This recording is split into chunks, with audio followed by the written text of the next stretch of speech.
Road પર કેમ મૂકી ગયા છો? હા ભાઈ, ધંધો નહીં કરવા દે તો ચોરીઓ કરવા જાઓ. કઈ ચોરીઓ કરવા જઈએ? કોણ ચોરીઓ કરવા જઈએ તો પોલીસ વાળા હેરાન કરે. મહેનત કરીને ખાઈએ છે, મહેનત પસીનો પાડી તોય ખાવા નહીં દેતા. પણ આ રોડ પર ઊંઘવું તો યોગ્ય શું છે? કરે? માણસ કંટાળી જાય તો શું કરે પછી? તમે તો શું કરે? તમે બોલો શું કર્યું હોય? હે? તો સામાન કેમ ફેંકી ગયો તમે? પણ ધંધો નહીં કર્યો છે તો આઈને ઉભા થઈ ગયા. ચોરીઓ કરવા જઈએ કહેતા હોય તો તમે ચોરી કરવા જઈએ તો પોલીસ વાળા હેરાન કરે. પોલીસ વાળાને પછી ખીજામ કલાવવો પડે. હો, આ તો મહેનતનો પૈસો છે. હાથ ટાંકીએ ચાલે છે તો ચલાવીએ. ને ના કરવા જઈએ તો કહીએ હું અમે ધંધો ના કરીએ ચોરીઓ કરવા જઈએ. બોલો તમે જ કહો. પણ આ રોડ પર ઊંઘવું યોગ્ય છે? માણસ કરે હું પછી તમે તો બોલો.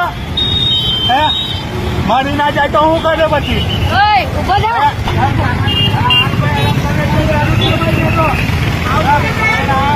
આ ધંધો નહીં કરવા દેતા.